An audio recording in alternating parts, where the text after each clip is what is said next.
자, 안녕하세요. 오늘은 정초와 관련해서 부적 이야기를 해드릴 겁니다. 이 부적에 대해서 굉장히 많은 거리들이 있어요. 실제로 저한테 모모 출판사에서 부적에 대한 책을 하나 써주면 안 되느냐, 뭐 이런 얘기를 해서 그렇게 한번 해볼까, 뭐 이런 말까지 오갈 정도였는데, 부적이 간단한 것 같지만 여기 굉장히 복잡한 문화 구조들이 얽혀 있습니다. 그리고 어디까지 효과가 있는지 뭐 이런 것까지 기본적인 걸 말씀을 드릴게요. 옛날 사람들이 진리에 도달하는 방법, 그러니까 신 중심의 문화는 신이 어떻게 나를 해줄 거냐라고 하는, 그러니까 신과 인간의 관계라고 하는 게 존재하고, 인간과 신은 분리되어 있습니다. 그러니까 이 인간은 절대 신이 될 수가 없어요. 그게 이제 기독교나 이슬람의 전통이라고 보시면 돼요. 유대 전통도 마찬가지고, 그게 사막종교 전통이라고 보면 되고, 그게 신과 인간의 관계라고 하는 걸 정점으로 하는 그런 문화가 있고, 추계시대, 지금으로부터 2200년에서 2800년 사이에 이르면 진리 중심으로 바뀌어요. 그게 이제 히랍도 그렇고, 그래서 히랍에서는 이제 뭐 소크라테스, 플라톤, 아리스토텔레스, 뭐 탈레스, 아르메니데스 뭐 해갖고 숫자 들어가는 사람들이 이제 계속 나오게 되고, 그게 이제 철학자들이죠. 거기 숫자는 남성을 나타내는 거예요. 정확하게 말하면. 남성. 그리고 그다음에 중국에서는 자자 들어가는 사람들, 뭐 도자, 맹자, 장자, 뭐 순자, 뭐 해갖고 자자들, 그 자는 큰 선생이라는 뜻입니다. 큰 선생. 그래서 앞에 성을 붙이고, 그러니까는 김씨 큰 선생님, 뭐 이런 쪽, 우리식으로 표현하면 뭐 박씨 선생님, 뭐 이런 식으로, 어떻게 보면 학원으로 말하면 일타 강사지, 일타 강사. 그쪽 전공에서 최고 선생. 이라고 보시면 되고, 그 다음에 인도에도 많은 사람들이 나옵니다. 그 중에 이제 대표적인 게 뭐 붓다하고 마하비라 같은 사람이고, 이런 분들이 진리를 추구하는데, 그 진리를 추구하는 방식, 진리에 어떻게 도달할 것이냐, 그것은 우리가 현상 속에서 얻을 수 있는 구조, 현상 속에서 존재는 하지만 우리 현상적인 것 갖고는 불완전성이기 때문에 이것으로 진리에 도달할 수 없다라고 생각하고, 그 진리에 도달하는 중간 단계를 생각을 해요. 그래서 히랍 사람들이 생각하는 그 진리에 도달하는 중간 단계가 뭐냐면 수예요. 수학할 때 수. 그래서 제가 그런 얘기 하는데, 우리가 왜 실제로 쓰지도 않으면서 수학 배점이 이렇게 높으냐면, 그게 사실은 플라톤 때문이다. 플라톤의 영향 때문에. 플라톤이나 뭐 피타고라스나 이런 사람들은 수의 정합성이 진리를 모사하고 있고, 그것이 진리에 도달하는 이데아나 이러한 진리적 가치에 도달하는 방법이라고 생각해요. 그거는 완벽한 거죠. 숫자적 계산이라고 하는 것은 답이 나오는 거죠. 우리가 사는 계산, 현상 내에서 보는 그런 인간의 마음이라든지 이런 계산들은 답이 없죠. 그러니까 왜 사람이 좋으냐? 그냥 좋으니까. 싫으면 왜 싫으냐? 그냥 싫으니까. 이런 거지. 나한테 잘해준다 그래서 꼭 좋은 것도 아니고, 다 그렇게 가는 거고, 숫자는 거의 정확하게 정해져 있죠. 그래서 그게 어디까지 내려오냐면, 그런 숫자 전통이 아인슈타인까지 거의 그렇게 내려오죠. 그리고 현대에 들어서 과연 그러한 숫자가 이제 타당하냐에 대한 논의가 나오기 시작하는 게, 그게 양자역학. 하이젠베르그 나오면서 이제 상황들이 바뀌기 시작하는 거죠. 그래서 유명한 예가 있죠. 아인슈타인이 신은 주사위 노름을 하지 않는다. 그러니까 그런 확률 계산으로 하는 게 아니고, 랜덤으로 하는 게 아니고, 실제로는 다 정해져 있다. 그러니까 수학적이라는 생각을 한 거죠.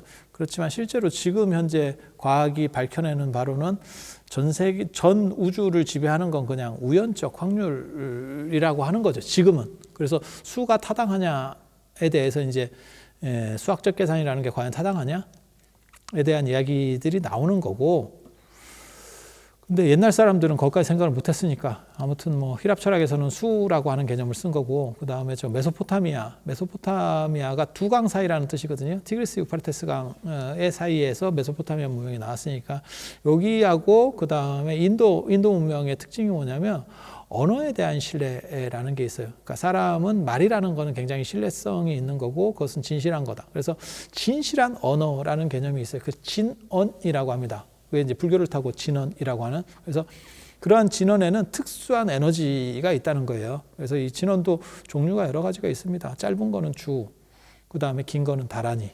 예, 다란이. 이래갖고 그런 진원들을 외우면 그것들은 어떤 초월적 힘을 준다라는 게 있고, 그 다음에 맹세, 서원, 축원 문화도 이런 진원 문화예요. 그래서 그 말을 가지고 내가 그렇게 서원을 하면 그것이 실제로 초월적 에너지를 발휘하면서 일어나는 거죠. 그러니까 두 가지 진원 문화가 있다라고 보시면 돼요. 그건 서원, 축원, 그 다음에 맹세 같은 그런 식의 알아들을 수 있는 진원 문화, 그 다음에 하나는 초월적 진원 문화. 그리고 둘 다 에너지를 가져요. 그래서 불교 안에서는 아직도 이 두 가지를 하고 있는 거죠. 그래서 사시에 보면 뭐 천수경 같은 거 하면 못 알아듣는 진원 한참 하고, 사시 불공 때도 못 알아듣는 진원, 뭐 보공양 진원, 운신공양 진원, 뭐 저거 해서 진원들을 하고, 신도만 못 알아듣느냐, 스님도 못 알아듣고, 에브리바디 다 못 알아듣고, 못 알아들어도 관계없어요. 이유는 뭐냐면, 그렇게 발음함으로 인해서 에너지가 나오는 거지, 내용을 이해하면서 에너지가 나오는 게 아니에요. 제가 늘상 얘기하지만, 쌍화탕이나 콘택육백 먹으면 그냥 감기가 낫는 거지, 그걸 내가 이해하고 먹는다 그래서 더 빨리 낫는 거 아니거든요. 그래서 그런 진원류가 하나 있고, 맹세, 서원, 축원 이런 거, 축원 우리가 불러주면 뭐 사바세계 남선부주 아무개 이렇게 그 사람이 뭐가 잘 되라, 뭐 참선자 의단 동로 연불자 뭐 삼매현자 뭐 어쩌고 그 다음에 뭐 학업자는 뭐가 잘 되고 쭉 우리가 알아듣는 얘기를 하잖아요. 약간 한문툴에서 그렇지 사실은 듣고 보면 알아들을 수 있는 얘기가 나와요. 그래서 그런 것도 에너지를 준다라고 생각하는 거예요. 그게 언어에 대한 신뢰 문화라는 겁니다. 메소포타미아 인도 쪽이 언어의 문화. 그래서 기독교도 마찬가지죠. 태초에 말씀이 있었다. 이게 언어적 문화예요. 신은 말하고 관계되는 거예요. 근데 동아시아는 침묵의 문화입니다. 말로 떠드는 놈 치고 상태 좋은 놈 없다. 논어에 나오는 교원정색 선인이라, 말 잘하고 그 다음에 잘 얼굴빛을 좋게 해서 잘 웃고 이렇게 부드럽게 하는, 요즘으로 말하면 인기 있는 남자, 이런 놈 치고 싸가지 있는 놈 없다. 선의인이라, 그러니까 어진 사람 없다. 이렇게 나오거든요. 이게 침묵의 문화예요. 그래서 우리는 좀 과묵해야 된다. 언자부지, 그러니까 말하는 사람은 알지 못하고 그 다음에 아는 사람은 말하지 않는다. 그거는 노자에 나오는 말이고요. 그 다음에 저 장자 외편에 보면 뭐가 나오냐면 언어라고 하는 것은 배를 떠나는 득의 망전, 그러니까는 물고기를 잡으면 통발을 잃어버리고 생각할 필요가 없고, 강을 건넜으면 배에 대한 생각을 할 필요가 없고, 이런 얘기들이 나옵니다. 그러니까 언어는 수단이지, 철저하게 수단이지, 그 뜻은 그러니까 진리는 언어에 있는 것이 아니야. 그게 선종에서도 나오는 언어 도단, 그 다음에 교회 별전이라고 하는, 이게 동아시아 문화입니다. 그러니까 인도는 교 안에 깨달음이 있는 거예요, 정확하게 말하면. 그래서 인도 불교에서의 부처님 제자는 성문승입니다. 많이 들은 놈. 그러니까 이거 언어 신뢰적 문화고, 동아시아에서는 공부를 많이 해봐야 뭔 소용이 있냐, 실천이 중요한 거지. 그러니까 말은 어눌하게, 논어에도 그렇게 나오거든요. 말은 어눌하게, 행동은 민첩하게. 그런데 그러면 그거를 말할 수 없어 라고 그러면 너무 무성의하잖아요. 그래서 무언가 얘기하는 게 상징이라고 하는 거예요. 그게 그림 문화입니다. 그래서 그거를 관물치상, 주역 개사전에 보면 관물치상. 그래서 사물에 어떠한 상징을 부여하는 문화. 그 대표적인 게 주역의 태극과 팔캐 같은 거예요. 우리 태극기 생각하시면 됩니다. 태극기 안에 건곤, 감리 4개의 캐만 있잖아요. 원래는 그 8개거든요. 건태이진, 송강감곤 이렇게 해서 8개의 캐가 있는 거고, 지금 상징적으로 거기 중에서 대표적인 대장급 4개만 해서 우리가 태극기를 만든 거죠. 거기에 우주의 원리가 있다 라고 말하는 거죠. 그래서 예전에 우리 선생님이 기가 막힌 말씀을 하셨는데, 우리나라 태극기야말로 가장 철학적인 국기다. 중국의 오성홍기 별 5개, 뭐 프랑스나 이태리 이런 국기들은 다 3색기, 2색기 뭐 이래가지고 색깔로 이렇게 해서 이렇게 칠하는 정도 국기면 우리야말로 굉장히 철학적인 국기다라고 말씀을 하셨지요. 왜 그런 얘기를 하셨냐면 철학과 선생님이었으니까. 철학과 선생님이었으니까 그렇게. 그래서 상징을 가지고 어떤 도형을 가지고 아니면 어떤 그림을 가지고, 그것은 언어를 초월했고 단지 진리를 표현하는 수단, 그러니까 진리까지 완전히 도달하지는 못하지만 그 수단으로서, 중간자로서 가장 중요한 것은 어떤 상징 기호다. 그리고 주역에 보면 그런 게 있어요. 실제로 주역 개사전에도 언부지는 말로는 뜻을 다하지 못하고 그래서 입상이 지니 어떤 형상을 그려서 진리를 드러낸다. 어떤 기호를 통해서 전체를 의미를 전달해 준다라는 거고, 언어에 대한 비신뢰성이라고 하는 거는 중국 문화의 가장 큰 특징입니다. 그리고 그렇게 될 수밖에 없는 건 뭐 왜 그러냐면 한자가 너무 거지 같아가지고 언어로 표현할 수 있는 영역이 굉장히 적어요. 한자는 전 세계에서 가장 미개한 문자가 한자입니다. 제가 장담하는데 상형 문자에서 출발해서 지금까지 우리가 쓰는 게 뭐 중국 운남성의 동파 문자, 그 다음에 안 그러면 뭐 아프리카나 뭐 이런데 저 아마존이나 이런 데서 약간 쓰는 거 외에는 수십억이 쓰는 거는 상형 문자에서 출발 지금까지 쓰는 거 한자예요. 그렇다 보니까 이게 상형 문자에서 출발했다 보니까 워낙 이 기본 자체가 거지 같아서 이걸 수리를 해도 될 수가 없어요. 그래서 완전히 밀어버리면 우리 같이 이제 한글 만드는 상황이 되는 거고, 그래서 언어 가지고 이 한자로는 제대로 뜻을 전달할 수 있는 방법이 없습니다. 제가 늘상 하는 말이 있거든요. 마리을 이자를 하나를 써놓고 어떤 때는 그리고가 되고 어떤 때는 그러나가 돼요. 이게 한자의 미개성이에요. 그러면 언제가 그리고고 언제가 그러나입니까? 아니, 그냥 앞뒤를 봐서 문맥을 봐서 그러나로 해석하고 싶으면 그러나, 그리고로 해석하고 싶으면 그리고. 순접과 역접이 한 글자로 가는 거는 진짜 웃기는 글자예요. 그렇다 보니까 이게 그래서 한자가 상형문자라고 하는 게 거기서 나오거든요. 그 창일이 뭐 새 발자국을 보고 뭐 만들고 뭐 이렇게 얘기할 정도로 이제 상형이 시작되는 거고, 나중에 장원원의 역대명왕기 당나라 때 그 보면 서화동원이라고 그림과 글씨는 같은 근원을 가졌다. 이거 굉장히 중요한 얘기예요. 그리고 실제로 전 세계에서 글씨 자체가 예술이라고 얘기하는 거는 이 한자 문화밖에 없습니다. 유럽에서는 글씨는 글씨고 그림은 그림인 거지, 그림과 글씨가 하나로 합쳐지는 방식은 이 동네밖에 없어요. 그래서 우리는 글씨 자체도 예술로 보죠. 그러니까 추사나 뭐 이런 거 생각하시면 되죠. 그래서 이게 미개 문화에서 나타나는 현상이고, 그러다 보니까 언어를 신뢰하지 못하고 문자를 신뢰하지 못하고 직관적인 거, 그 다음에 해석의 다양성이 좀 더 열려있는 부호적인 거를 얘기를 해요. 그게 부정문화의 시조입니다. 그래서 부정문화의 시조를 보면 이제 복희 씨가 복희 여와 신농 이렇게 해가지고 예전에 굉장히 뭐 중국 문화를 시작한 사람들 뭐 이런 거 얘기 있거든요. 아무튼 뭐 그렇다 치고 복희가 황하에서 그림을 얻었대. 황하에서 말이 하나가 나왔대. 그 용마래, 용마. 이게 말 토템이 있어요, 동아시아에. 그래서 황하에서 말이 한 마리가 나왔는데 그 말 배때기 옆에 어떤 그림이 있더래. 그걸 하도라고 합니다. 하도.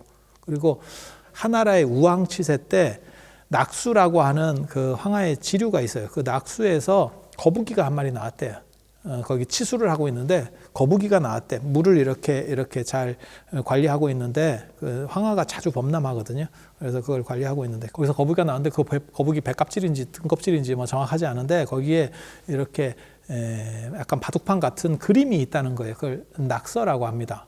그래서 하도 낙서 이렇게 황하에서 용마에게 나온 그림, 그래서 하도. 그 다음에 저거를 낙수에서 나왔다 그래서 낙서. 우왕때, 우왕때, 하나라의 시조인 우왕때. 참고로 말씀드리면 하나라까지는 전설적인 나라고 은나라부터가 이제 황하 문명하면 은나라, 은허의 발견 이렇게 시작되는 거예요. 그래서 그 앞에 나라입니다. 그래서 그걸 합쳐서 하도 낙서를 합쳐서 도서라고 하는 거고, 도서가 지금도 쓰이는 표현이에요. 낙관 원래 이름이 도서입니다. 지금 우리는 낙관이라고 잘못 쓰지만 원래는 그게 도서예요. 그게 그림 문화입니다. 그래서 우리가 이름 쓰고 도장 찍을 때 그거를 이제 그림 문화로, 그래서 빨간색으로다가 그림을 딱 이렇게 주치를 해가지고 도장을 찍죠. 지금도 그렇게 문화들이 남아있죠. 도장은 빨간색으로 찍죠. 그게 부적이라고 보시면 돼요. 그런 게 부적의 시조예요. 부적의 시조고, 이제 부적하면 보통 사람들이 종이에다가 노란 황지에다가 빨간색 주사로다가 그림을 그린다고 생각을 하거든요. 주사는 뭐냐면 수은하고 유황 화합물인데 독성이 없습니다. 그리고 빨간색을 쓰기 때문에 모든 삿된 거를 쫓아내고 그 다음에 귀신들이 범접하지 못한대요. 그래서 예전에는 좋은 집 우물에는 주사를 묻었고 그 다음에 좀 떨어지는 집 우물 옆에는 마을 우물이에요. 그게 다 공동 우물인데 그런 데는 이제 개수나무를 심고, 개수나무도 빨간 계피라고 하는 게 빨갛다는 의미고 주사도 빨갛다는 의미예요. 그래서 그 개수나무가 지금까지도 내려와서 달나라까지 진출을 하는 거고, 그게 굉장히 재밌는 문화입니다. 뭐 아무튼 그렇다 치고 그 다 벽사 문화예요. 왜냐하면 잘못해서 우물이 조금만 잘못 관리돼서 수인성 질병으로 돌면 한 마을이 절단이 나기 때문에 거기다가 삿된 것들을 쫓아내는 그런 기능들을 한 거죠. 그리고 도자기도 만들 때 보면 청화를 쓰는 경우도 있지만 진사라고 하는 거죠. 주사를 넣으면 그게 최고급이에요. 주사하고 청화는 코발트 쓰는 거고 그건 회청이라 그래서 수입해 와야 됐고, 주사 같은 경우도 구하기가 어렵고, 주사도 좋은 거는 금이랑 거의 같은 값으로다가 올라갑니다. 그래서 주사 굉장히 좋고, 그래서 그 주사로다가 이렇게 써서 가지고 있으면 부적이다 뭐 이런 얘기가 있는데 그거 좀 다릅니다. 그러니까 주사를 쓸 때도 있고 또 뭘 쓰냐면 닭피를 쓸 때도 있고, 그것도 수탉의 벼슬을 잘라서 그 피를 뽑아서 쓰거든요. 이제 수탉이 새벽을 알리고 그게 이제 모든 귀신이나 이런 것들을 정지시키는 효과가 있다라고 보는 거잖아요. 예전에 그 뭐 닭이 울면 뭐 삿된 것들은 다 없어지고 뭐 날이 밝고 뭐 어쩌고저쩌고 하잖아요. 그래서 거기에 이제 상징성을 부여하는 거고, 그 중에서도 에너지가 제일 많이 몰린 데가 닭의 벼슬 부분이라고 생각을 하는 거예요. 옛날 사람들은 그런 생각 되게 많이 했습니다. 그래서 닭도 그렇고 사슴도 이 뿔에 에너지가 모여 있다라고 생각하는 거잖아요. 그러니까 왕관 쓰고 있다라고 생각하는 거거든요. 그래서 녹용을 먹는 문화가 있는 거고 우리한테. 그 다음에 수탉도 예전에는 수탉도 숭배도 있었어요. 그래서 우리가 계림이라고 하는 기말지 나오는데도 닭이 울고, 그 다음에 박혁거세 부인인 아령 부인도 원래 주둥이가 부리가 됐고, 그래서 씻어주니까 아령정에서 씻으니까 부리가 떨어졌다 뭐 이게 닭 토템이에요. 닭 토템, 새 토템, 닭 토템 뭐 이런 것들이거든요. 그래서 그런 신령한 부분들이 있어요. 그래서 새화에 정초에 붙이는 새화에 닭 그림이 나오는 경우도 있어요. 호랑이 그림 나오고 까치 그림 나오고 그 다음에 맹수 그림, 그러니까는 매나 독수리 그림 나오고, 그런데 닭 그림이 의외로 나오는 경우도 있어요. 그 다음에 잉어 그림, 잉어는 이제 등용문 이렇게 해서 출세한다라고 하는 그런 문화들이 있고, 좀 재밌는 여러 가지 상징보들이 있어요. 그렇게 해서 닭피로 쓰거나 주사로 쓰거나, 예전에는 아마 닭피가 더 쌌었을 겁니다. 단가가.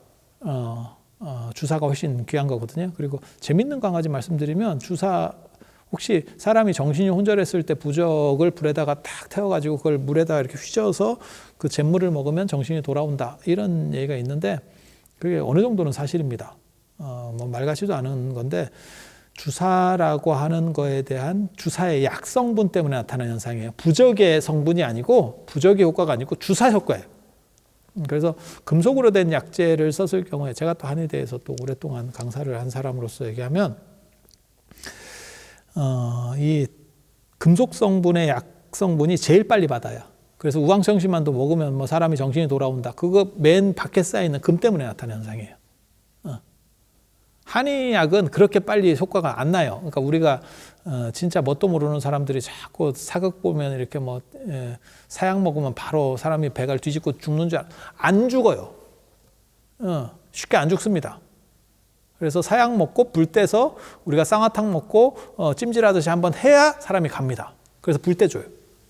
불도 떼주는 서비스를 제공해 주거든요.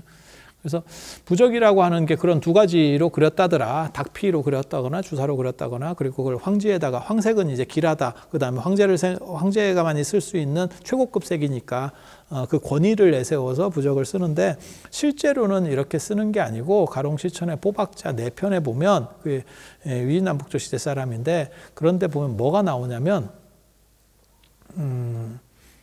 부적을 나무로다가 만드는 거예요. 나무 패로, 손바닥만한 나무가 있어요. 그 나무도 재질이 있어요. 그러니까는 은행나무라든지 수백 년 된 나무를 쓰는 거예요. 그 대추나무라든지 이런 걸 써가지고 거기에 벼락을 맞으면 더 좋고, 그게 이제 벼락 맞은 대추나무, 그런 얘기들이 거기서 나오기 시작하는 거예요. 그리고 거기다가 부적을 파가지고 패처럼 가지고 다니는 거예요. 호패처럼, 사실은. 그런데 그게 수백 년 된 나무가 벼락 맞은 게 찾기가 굉장히 어렵거든요. 그렇다 보니까 그거를 이제 먹을 발라서 찍어내는 거죠. 이렇게 인경하듯이 이렇게 찍어내는 거예요. 경전 찍듯이. 그래서 검은 부적도 있습니다. 그렇게 찍어낼 때는 검은색 쓰는 거예요. 그래서 검은 부적도 있어. 그래서 원래는 나무로다가 만드는 게 원형이고, 그 다음에 그렇게 찍어내는 방식도 있다더라. 실제로 절에서도 다란이라든지 이런 거 복장물을 풀다 보면 그런 걸 많이 찍어 놓은 게 있어요. 찍어 놓은 게 있어요. 그래서 그런 식으로 결국 종이에다가, 아까 황지에다가 이렇게 쓰는 방식으로 바뀌게 되는 거고, 그리고 부적의 형태들이 있습니다. 이제 그림 부적. 정확하게 말하면 제일 우리나라에서 널리 유행하는 부적은 태극기라고 생각하시면 돼요. 태극기라고 생각하시면 되고, 그리고 가장 고분 형태, 부적에서 가장 오래된 형태들은 올 그림으로 된 게 가장 오래된 형태예요. 그래서 삼재부적에서 뭐가 나오냐면 삼두 일족 응, 세 개의 머리를 가지고 그 다음에 한 다리가 하나인 매 부적. 머리가 세 개라는 거는 삼재에 각각 하나씩 대응하는 거예요. 3년에 하나씩 대응하는, 날삼재, 들삼재, 눌삼재, 날삼재에 머리가 하나씩 대응을 해서 매가 이렇게 쳐다보고 있는 거고, 이렇게 다리가 하나라고 하는 것은 지금 서 있다는 의미인 거고, 서서 주시한다는 거예요. 예전에 닭이라든지 이런 거 보면 지렁이 쪼아먹고 이런 거 할 때 보면 딱 서가지고 주시해서 바로 쪼거든요. 쪼거나 안 그러면 발로다가 이렇게 눌러버립니다. 뱀 잡고 이런 거 보면 발로다가 이렇게 막 쑤셔요. 다른 발로, 한 발로 잡고.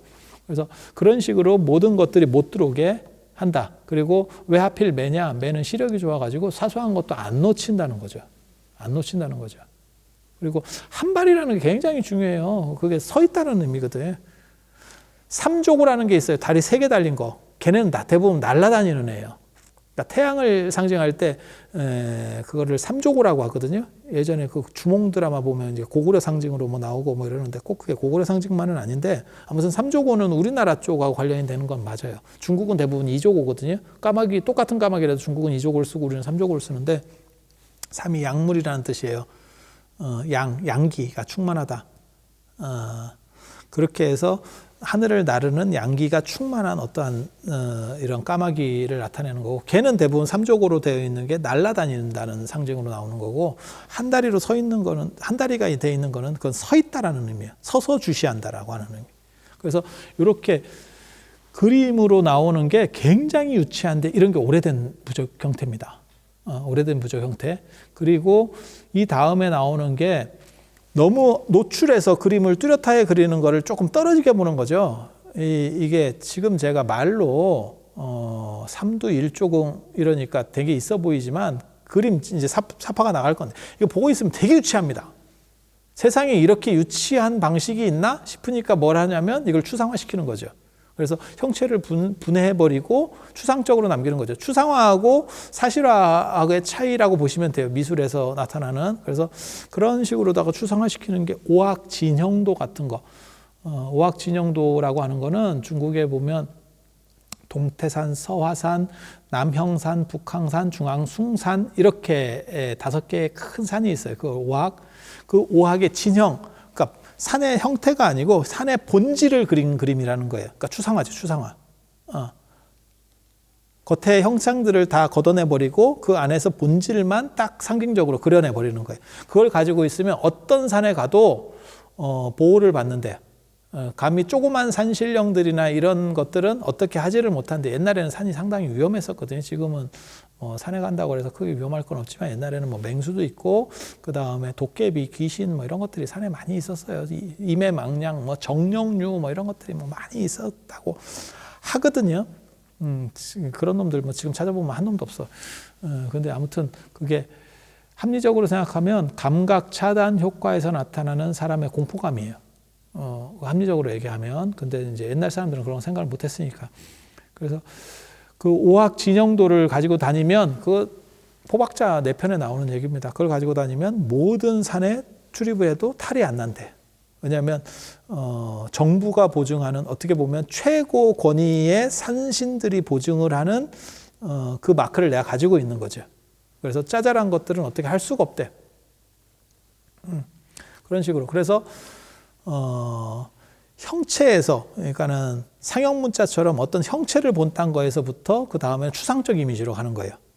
그래서 두 번째 부적 단계가 이런 추상적인 거. 사실 귀신 불침부 이런 거 보면, 귀신 불침부, 악귀 불침부 이런 거 보면 그게 두 가지가 섞여 있습니다. 그래서 날일자 같은 한자 같은 거 이런 거 나오고, 뭐 빛광자로도 해석할 수 있고, 귀신 기자들 그런 것들이 이렇게 태양 주변에 있으면서 못 들어가는 거죠. 그런 거를 결계 쳐놓은 것 같은 이런 그림들을 만들어요. 거기서 보면 추상성 플러스 문자가 나온다는 걸 알 수 있어요. 그러니까 가끔 한자들이 나오기 시작합니다. 한자들이. 그거는 언어 쪽으로 약간씩 넘어가는 거예요. 그러니까 단순히 그림 문화에서 언어적인 부분, 그러니까 문자적인 부분을 넘어가는 거예요. 문자적인 부분을 동아시아에 확대시킨 거는 불교입니다. 그래서 불교의 진원 문화가 생기면서 진원을 그림으로 그리는 경우들이 있어요. 그래서 진원 자체를 이렇게 그림을 옴자, 옴마니 밤매옴 이런 거 할 때 그림으로 그려놓는 그런 문자들을 생각하시면 돼요. 그래서 그런 것들이 막 섞여 들어가요. 섞여 들어가요. 그래서 그림과 글씨가 섞여 있으면 약간 또 시대가 좀 더 떨어지는 것 같다라는 거 알 수 있는 거고, 그리고 보통 이제 많이 쓰는 게 부적에서 제일 많이 나오는 단어가 급급 여율령 사바라고 하는 거 있어요. 급급이라는 건 급하다. 여율령이라고 하는 건 이대로 시행해라. 그게 예전에 관에서, 그러니까 정부에서 쓰던 공문서에 쓰던 거예요. 이대로 실행을 해라 라고 하는 거예요. 그래서 정부의 권위를 빌려서 이 부적이 빨리 작동해라 라고 하는 의미고, 맨 뒤에 붙은 사바하는 불교적인 용어죠. 그러니까 사바하는 사실은 모든 것을 다 이룬다라고 하는 종교 의미의 뜻이에요. 그래서 진원에 대부분 맨 끝에 붙는 게 사바하. 그래서 그걸 붙여가지고 극부교 연령 사바. 그러니까 불교하고 유교가 벌써 섞이기 시작하는, 아니, 불교하고 중국 문화가 섞이기 시작하는 거죠. 그래서 그림과 글씨라고 하는, 글씨 진원유하고 이제 그림들이 섞여가기 시작하는 그런 쪽으로 가는 거고, 그래서 그런 그림과 관련해서 재밌는 게 불교하고 도교가 섞여 있는 아주 재밌는 이런 문화가 칠성부라고 하는 겁니다. 개인적으로 제가 디자인적으로는 굉장히 좋아하는데, 제가 어떻게 보면 부적을 제가 굉장히 좋아해요. 그걸 디자인이라고 저는 생각하거든요. 그러니까 그게 무엇을 바꿔준다라고 생각하는 게 아니고, 옛날 사람들은 도대체 이 디자인을 가지고 무슨 생각을 했을까라는 생각을 해보면, 그래서 마치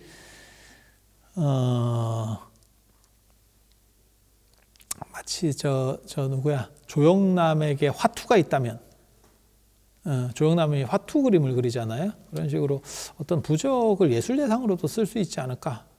동아시아의 정신문화를 대표하는 어떤 예술적 기질로 쓸 수 있지 않을까. 뭐 이런 생각을 하면서 봤을 때 디자인으로 제일 이쁜 건 사실 칠성부예요. 칠성부를 보면 주변에 동그랗게 결계를 쳐놓고 그 안에 북두칠성을 4개를 써놨어요. 그러니까 도교적으로 북두칠성이라는 게 죽음의 신이기도 하고 우리의 삶을 주관한다라고 하는 의미도 있어요. 그 안에.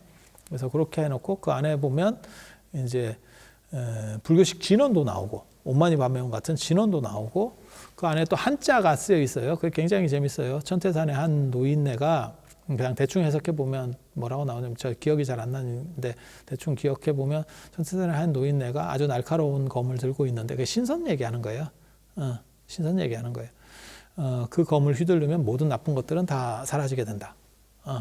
옛날에는 이게 검결이라 그래서 검을 휘두르면, 검이 이제 어떻게 보면 굉장히 무서운 무기이기 때문에 귀신도 검으로 죽어요. 되게 웃겨.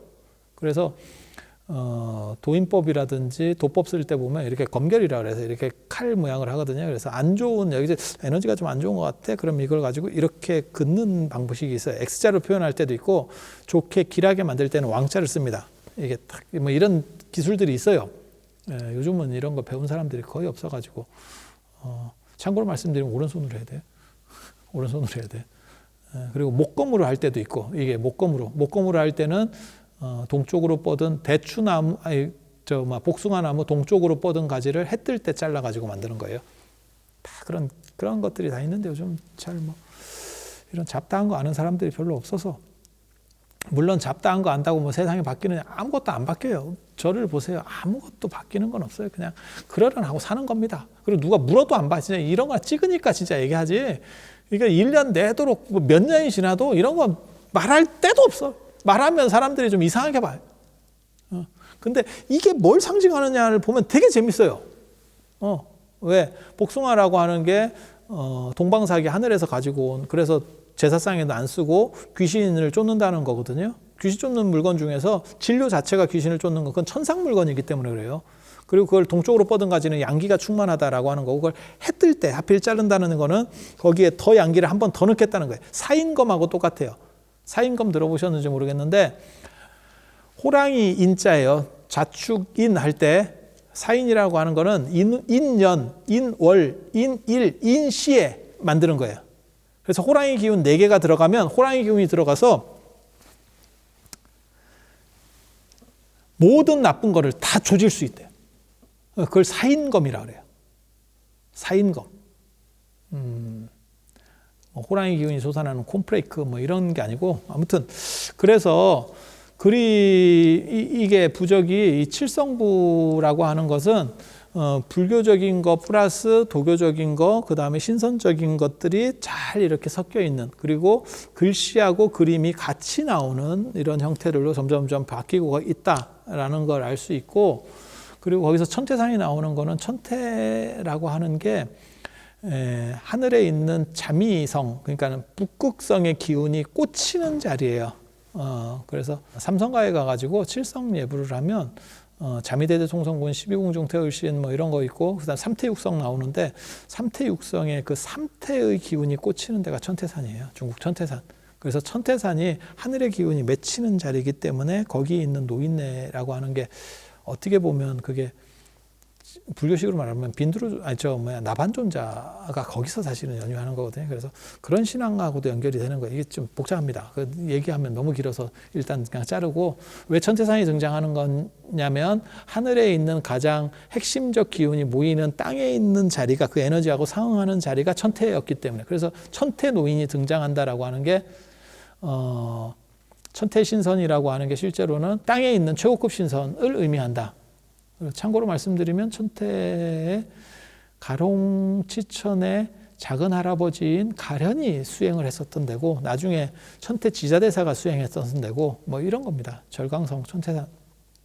그래서 그게 이제 칠성부라고 하는 건 그렇고, 그 다음에 더 글씨 쪽으로 이제 가면 불교적 영향이 더 강력해지면 어떤 일이 벌어지냐면 관음부 같은 게 나옵니다. 그거는 이제 관세음보살님과 관련된 진언들을 이렇게 범어로다가 쓰는 거예요. 굉장히 재밌는 게, 범어도 지금 범어도 아니고 그게 실단 문자라 그래가지고 인도에서 한 시기에 쓰인 문자가 있어요. 걔네도 못하는 걸 우리나라가 그 고분들을 많이 가지고 있어요. 그래서 그 범어들, 우리가 옷만이 밤에 쓸 때도 내나 그렇게 쓰는 거거든요. 그래서 그런 문자에 어떤 신성함이 존재한다. 그 다음에 그 안에서의 어떤 에너지가 있다. 마치 우리가 천수경이나 아니면 신묘장구 대다란이 외우듯이 그걸 그림으로 만들어서 하나를 가지고 다니는 거예요. 그래서 그렇게, 그래서 중국에 그림 문화가 있었고, 그것이 결국 불교하고 섞이면서 진원 문화랑 섞여서 글씨로 쓰는 데까지 연결이 된다더라. 그리고 이러한 그림 문화하고 글씨 문화가 불교적으로도 남아있고 유교적으로도 최고급에 다 남아있어요. 불교적으로 남아있는 건 뭐냐면 법성계입니다. 법성계는 의상스님이 중국 종남산의 지엄스님, 지상사, 그 다음에 운하사의 지엄스님한테 가서 화엄경 60권을 다 배우고 나서 제출한 210자로 된 짧은 글이에요. 근데 그거를 그냥 글씨로만 써놓은 게 아니고 그걸로 그림을 만들었죠. 그걸 글자 만다라라고 해요. 문자 만다라. 그래서 그게 부적 효과가 있습니다. 그래서 예전에 의상대사 제자들한테는 당신이 법을 전해줄 때 그거를 그려서 줬다라고 하는 얘기가 있을 정도로. 그래서 그걸 문자 만다라. 그리고 그런 문자 만다라가 나중에 명효의 해인도에서도 나옵니다.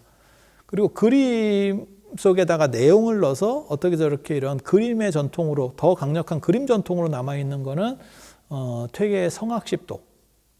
되게 성악십도. 그래서 그거는 그림 쪽이에요. 그래서 거기에는 제1태극도, 그러니까 태극도라고 하는 거 주염계의 태극도하고 태극도설 중에서 태극도 그림들을 그려놓고, 그 다음에 뭐 서명도, 장제의 서명도, 그 다음에 뭐 수국야매잠도, 주자의 백록동주도, 뭐 이런 것들을 쭉 그려서 10개의 그림으로 해서 만든 게 성악십도. 그래서 이런 그림 문화가 실제로는 불교에도 지금도 남아있고 유교에도 남아있다더라 라는 정도 생각하시면 돼요. 그래서 이게 다 부적 문화예요. 그리고 부적이라고 하는 거에 이제 긍정성과 부정성을 얘기하면 이건 그냥 동아시아의 어떤 그림 문화라고 보시면 돼요. 그리고 그게 이제 나중에 글씨까지 연결되는, 실제로 뭐 미수 허목이라든가 이런 사람들이 뭐 파도가 많이 치면 딱 글씨를 탁 써놓고 뭐 그 미수체가 어떻고 뭐 이렇게 한양에도 있죠. 그러니까 서울에도 있죠. 동쪽 같은 경우는 기운이 좀 부족하니까 흥인지문 4글자를 쓰는 거고, 숭례문 같은 경우는 세로로 썼죠. 왜냐하면 남쪽에 서울의 그 남산 쪽이 불기운이 강해가지고 자꾸 화재가 나니까 밑으로 물은 흘러서 내린다는 거죠. 그래서 그런 게 다 어떻게 보면 부적이에요. 그래서 다른 거는 가로로 쓰는데 숭례문은 세로로 쓰는 거예요. 그걸 수체라고 합니다. 수체. 물 같은 글씨. 그렇게 해서 그 불기운을 누르겠다, 불기운이 침노하는 걸 막겠다라고 하는, 다 부적이에요. 이런 상징들이 다 부적이에요. 그래서 부적이라고 하는 게 어떤 걸 가지고 그걸 가지고 있으면 영험하다? 물론 그런 부분도 일부는 있을 수 있지만 거기에 대해서 뭐 맹신할 정도까지는 아니고, 이걸 문화적인 입장, 그 다음에 어떤 철학적 배경, 그 다음에 어떤 흐름 속에서 존재하는가라고 하는 것을 이해하는 것이 훨씬 더 중요합니다. 그러면 부적에 대한 뭐 이렇게 정초에 부적 가지는 건 어때요? 라고 물어보면 저는 그게 가하다고 생각해요. 그냥 괜찮다라고 생각해요. 그것에 빠져서 이게 나를 바꿔줄 거야, 그렇게 용한 게 있으면 그거는 부적이 아니고 로또입니다. 그런 거는 존재하지 않아요. 그러니까 뭐 그림 하나가 세상을 바꿔줘, 그런 그림은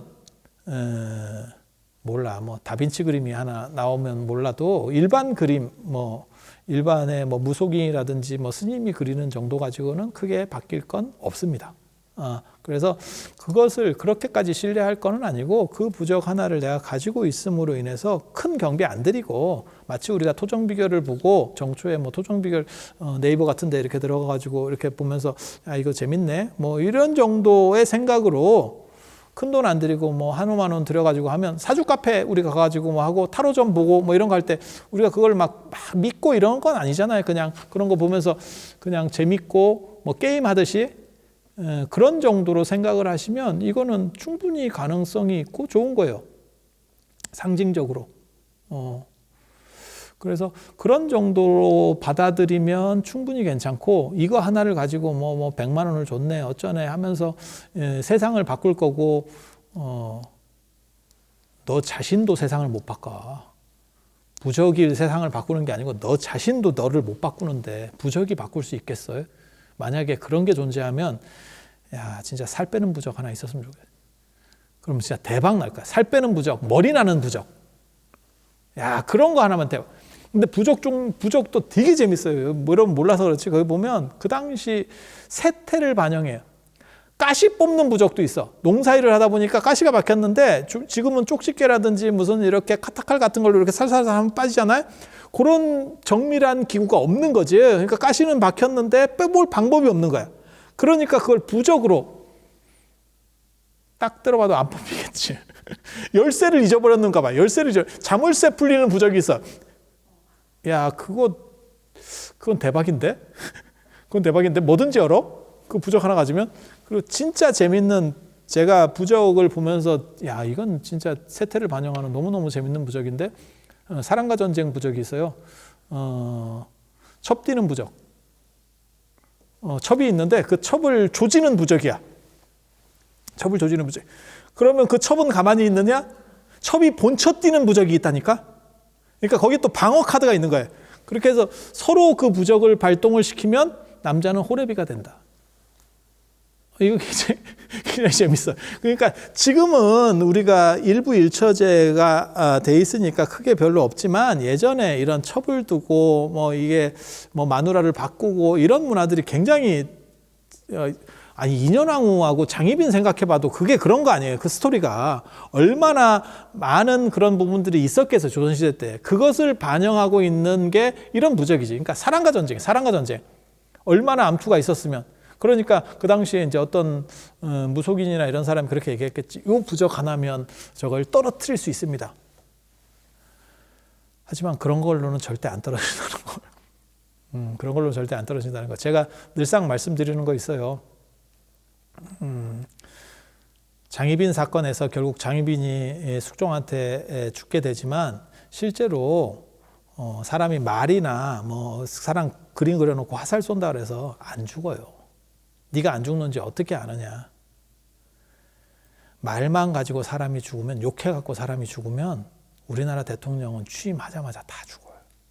안 죽어요. 그리고 욕만이 먹으면 오래 산다. 그게 명언 같아요. 말로는 절대 안 죽어요. 말이나 어떤 행동 가지고는 안 죽어요.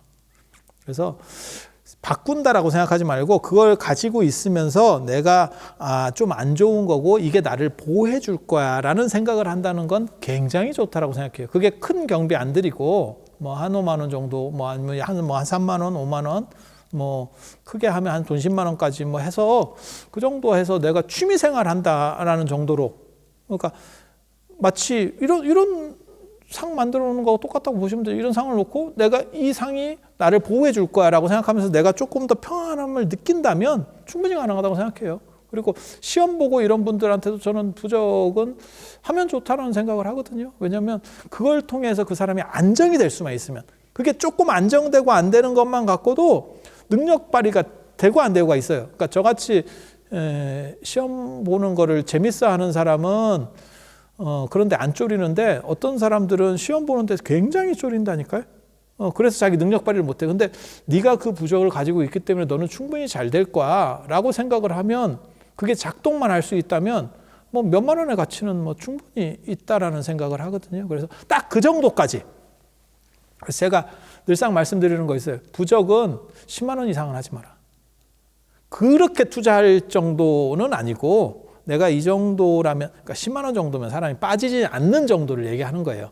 그걸 맹신하거나 이렇게 하지 않고 단지 그것을 통해서 교훈 삼고 위로를 삼고 내가 이것이 나를 보호해 줄 거야 라는 생각으로 내가 긍정적으로 발전해 나갈 수 있다면 그것은 충분히 전통문화로서 가능한 거다. 그리고 거기에 뭐 100만 원, 뭐 몇백만 원 해가지고 인생이 바뀔 거야. 그런 부적 나도 좀 썼으면 좋겠다. 제가 부적을 책도 쓰려고 하는 사람이고 연구를 하는 사람으로서 얘기하는데 나도 그런 게 좀 있었으면 좋겠어요. 나도 그런 게 있었으면 좋겠어요. 나도 바랍니다. 그리고 그런 걸 쓰라고 하면 그렇게 얘기하세요. 제가 늘상 하는 얘기 있어요. 이걸 하면 그렇게 됩니다. 그렇게 해서 뭐 대박이 납니다. 그러면 대박 난 뒤에 후불로 주는 걸로. 선불만이고 뭐 1,000만 원짜리 부적도 가해요. 내가 이걸 갖고 있으면 1억 벌면 그런데 단 지금 주는 건 아니고 1억 벌었을 때 그렇게 주는 거면 뭐 10억도 줄 수 있어요. 내가 그 부적 갖고 있었는데 1,000억을 벌었어. 야, 100억도 주겠다. 내가 500억도 준다. 500억도. 단 먼저 생기고 난 뒤에 이런 개념이면 뭐 얼마든지 줘도 돼. 하지만 선불로 주는 거면 몇만 원 이상은 좀 하지 말라. 뭐 이렇게 이런 정도 말씀드리면서 부적에 대한 이야기 마치도록 하겠습니다. 자, 들어주셔서 감사합니다.